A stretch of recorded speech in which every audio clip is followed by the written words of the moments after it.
your hands where I could see them. I didn't steal anything. Check the vault logs. Check the cameras. Lying. He had access. He's the only one who could have taken it. No. The truth is recorded. It's about to bury you. Hands behind your back. It was a rainy Tuesday morning in November 2024 in the heart of Chicago's Magnificent Mile.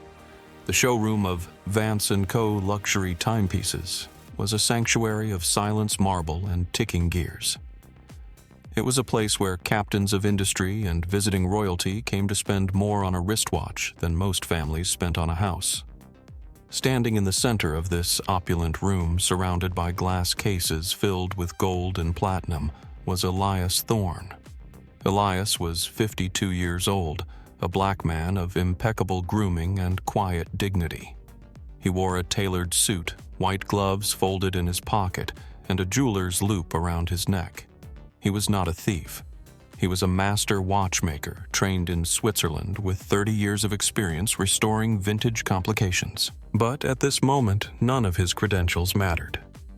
To the two police officers standing in front of him and to the man pointing an accusatory finger from the doorway of the executive office, Elias was nothing more than a suspect. The man pointing the finger was Gregory Vance, the 32-year-old son of the company's founder. Gregory had inherited the business 6 months prior when his father passed away. He knew nothing about the soul of a watch. He only knew the price tag. And he despised Elias. He despised him because Elias had been his father's confidant. He despised him because customers looked to Elias for advice, not him. But mostly Gregory despised Elias because of a deep-seated rotting prejudice that told him a black man had no business handling such exquisite things, let alone commanding more respect than the owner. What Gregory Vance did not know as he watched the handcuffs click onto Elias's wrists with a smug smile of satisfaction was that he had just initiated a sequence of events that would not only exonerate Elias, but would expose the rot at the core of the Vance empire. He didn't know that modern security systems leave digital footprints that cannot be erased by lies. And he certainly didn't know that in less than an hour the tables would turn so violently that his entire life would be dismantled before the lunch rush. Before we unravel the rest of this intense story, where are you watching from? Please drop your city or state in the comments below, and if you are new here, please hit that subscribe button. This story is a masterclass in why integrity always wins in the end, and you need to see how this unfolds. The tension had been building for months. When the elder Mr. Vance died, the soul of the shop seemed to die with him. Gregory took over and immediately began cutting corners. He fired the cleaning staff and hired a cheaper agency. He stopped offering complimentary champagne to clients. But his main target was Elias. Elias was the highest-paid employee, and in Gregory's mind, that was money wasted. Why are we paying him 6 figures to tinker with gears? Gregory had complained to the accountant Sarah, a sharp woman who had been with the company for a decade. I can get a kid out of tech school for half that. You pay him because he is the best in the Midwest. Gregory, Sarah had replied sharply. Clients trust him. If Elias leaves, the collectors leave. That reality check didn't humble Gregory, it enraged him. He couldn't fire Elias without cause. His father had written a watertight contract for the watchmaker. So Gregory decided he needed cause. He needed a nuclear option that would void the contract, deny Elias his severance, and destroy his reputation so he couldn't work for a competitor. The plan was hatched on a Monday night. A rare Patek Philippe Grandmaster chime, a consignment piece valued at over $250,000, had arrived for servicing. It was the crown jewel of the current inventory. Gregory arrived at the boutique at 6:00 a.m. on Tuesday, 2 hours before opening. He used his master override code to enter the main vault. He took the Patek Philippe box. He removed the watch, wrapped it in a velvet cloth, and shoved it into the bottom of his gym bag. He then placed the empty box back on the shelf slightly askew to ensure it would be noticed. He locked the vault, went to his office, and waited. Elias arrived at 8:00 a.m. sharp as he always did. He greeted the security guard, hung up his coat, and put on his white lab coat. He went to the coffee machine, poured a cup, and then headed to the vault to retrieve the pieces scheduled for the day's work. At 9:30 a.m., Gregory staged the discovery. "Where is it?" Gregory's voice boomed from the back room. "Where is the Patek?" Elias looked up from his workbench where he was disassembling a Rolex. "It should be on shelf B4, Mr. Vance. It arrived yesterday." "It's not here." Gregory stormed out of the vault holding the empty box. "The box is empty. Who has been in the vault?" "Only you and I have access, Gregory," Elias said calmly, removing his loupe. "I haven't been in there yet this morning. I've been at the bench." "Don't lie to me!" Gregory screamed, causing the two sales associates, Jessica and Michael, to freeze. I saw you coming out of the vault when I pulled up. You thought no one was watching." "I beg your pardon." Elias stood up, his face hardening. "I arrived at 800. I went to the break room, then my bench. I have not entered the vault." "You're a liar and a thief," Gregory spat.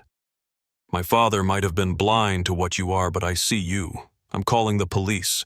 "Go ahead," Elias said, his voice steady, though his heart began to hammer against his ribs.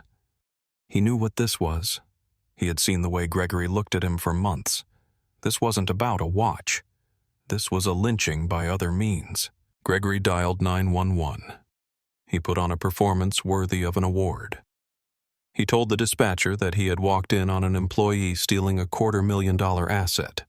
He described Elias not as a master watchmaker, but as a suspect. When the police arrived, Officers Miller and Kowalski Gregory met them at the door. He didn't let them assess the scene.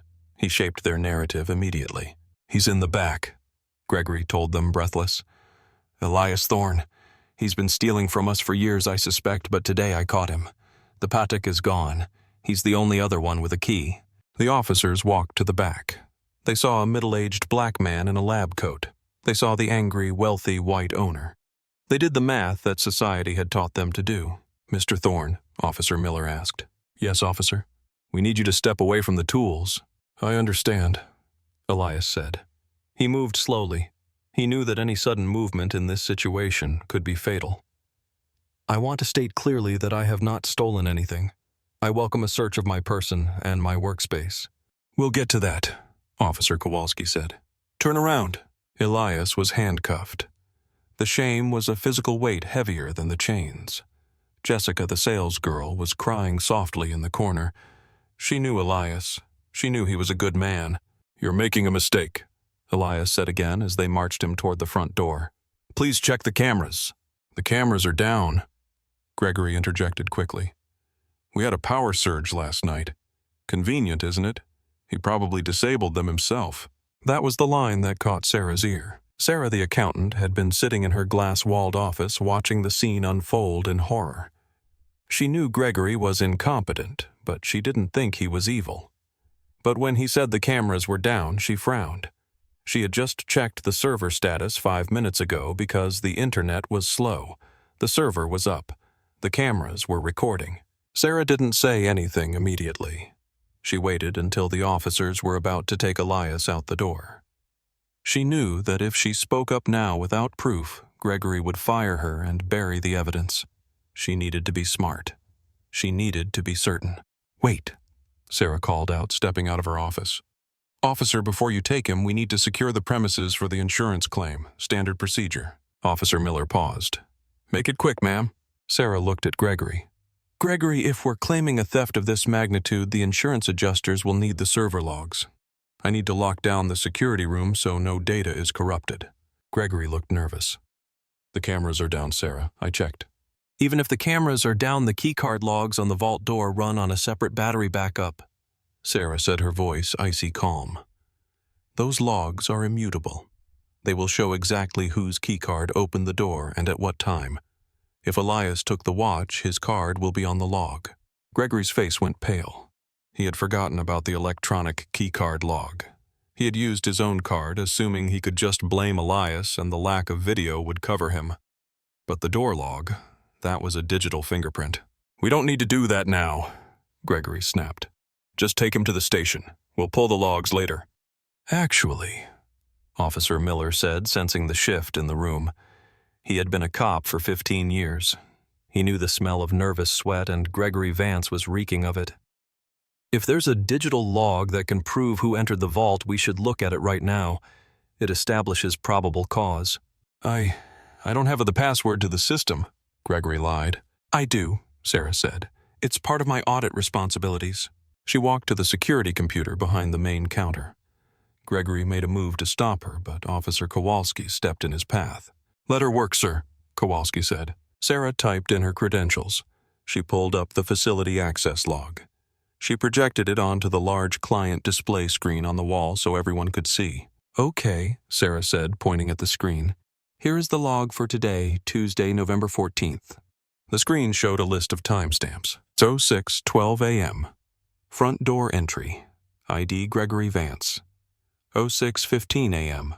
Vault door access. ID Gregory Vance. 06:18 a.m. Vault door secured. 06:20 a.m. Back door exit. ID Gregory Vance. 06:24 a.m. Back door entry. ID Gregory Vance. Sarah scrolled down. 08:01 a.m. Front door entry. ID Elias Thorne. 08:05 a.m. Bench workstation login. ID Elias Thorne. There was no entry for Elias into the vault. None. The room went dead silent. The only sound was the humming of the air conditioner. According to this, Sarah said, her voice ringing with vindication, Elias never entered the vault. But you.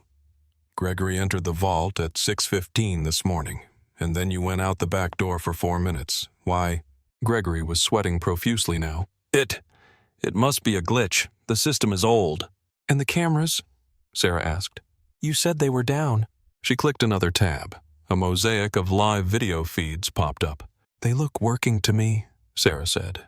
She clicked on the playback feature. She navigated to 6:15 a.m.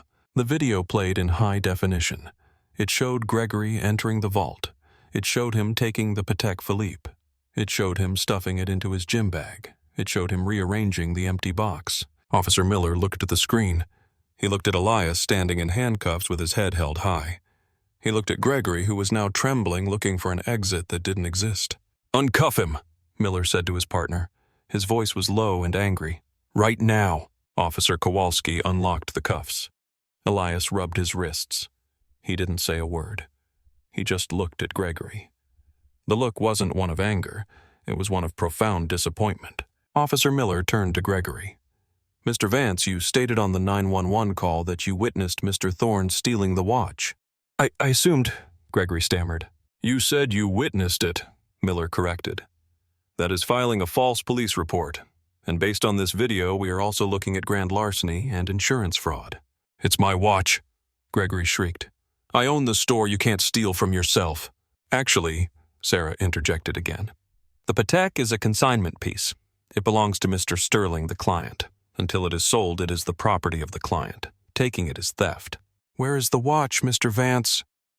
Officer Miller asked, his hand resting on his belt. His demeanor completely shifted. The predator had become the prey. I don't have to tell you. We can get a warrant for your car, Miller said. The video shows you walking out the back door with a gym bag. Is the bag in your car? Gregory didn't answer. He didn't have to. His silence screamed his guilt. Gregory Vance, Officer Miller said, pulling out his handcuffs, the same ones that had just been on Elias. Turn around. You can't do this. Do you know who I am? Gregory yelled as the cuffs clicked shut. Yeah, Miller said. You're a guy who tried to frame an innocent man because you didn't like him. You have the right to remain silent. They marched Gregory out the front door, past the glass cases, past the shocked staff. As he was shoved into the back of the patrol car, a small crowd had gathered on the sidewalk. It was a humiliating spectacle, exactly the kind he had intended for Elias. After the police left, the shop was quiet. Sarah walked over to Elias. Are you okay, Elias? She asked gently. Elias took a deep breath. He adjusted his cufflinks. I am now Sarah. Thank you. You saved my life.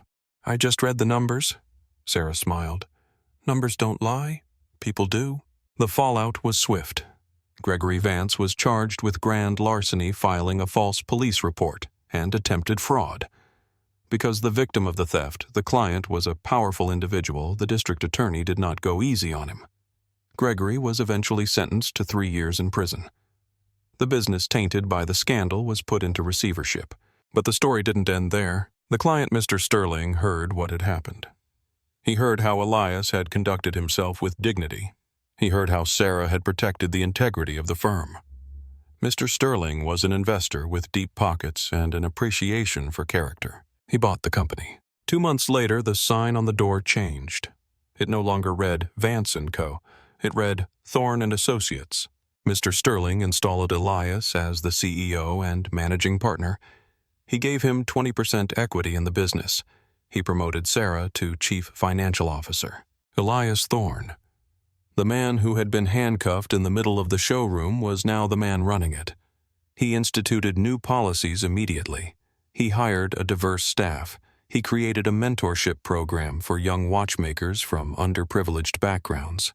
He made sure that the shop was a place where character was valued over pedigree. One afternoon, about a year later, Elias was sitting in the executive office, Gregory's old office, reviewing the quarterly numbers.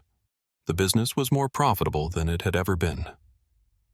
A young man, a new apprentice named Jamal, knocked on the door.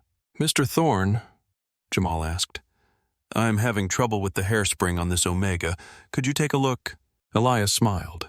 He put down his pen. He remembered the years he spent being ignored, being doubted, being framed. "Of course, Jamal," Elias said, standing up. "Let's go take a look." He walked out onto the floor, the owner of the building, the master of his craft, and a free man. The lesson. This story serves as a powerful reminder of two critical truths. First, competence and integrity are the ultimate shields. Elias lived his life in a way that made the accusation against him implausible to anyone who looked closely. He followed protocol. He was where he was supposed to be. His consistent behavior created a track record of trust that Gregory could not erase. Second, diversity in leadership prevents tyranny. If Sarah had not been in that room, if she had not been empowered, knowledgeable, and brave enough to speak truth to power, Elias might have gone to jail. The system relies on people who are willing to check the facts, challenge authority, and stand up for the vulnerable. Gregory Vance believed his power was absolute because of his title and his skin color. He learned that in the modern world, the truth leaves a digital footprint. You cannot hide malice behind a suit. Arrogance creates blind spots, and those blind spots are where justice eventually finds you. In your own life, be like Sarah. Pay attention to the details, know the facts, and when you see injustice, do not stay silent. Your voice might be the key that unlocks the handcuffs. And be like Elias. Maintain your dignity. Do your work with excellence and trust that the truth eventually will rise to the surface. The watch was recovered from Gregory's car. It was returned to the client, serviced perfectly by Elias, and remains ticking to this day, a symbol that time like justice eventually catches up to everyone.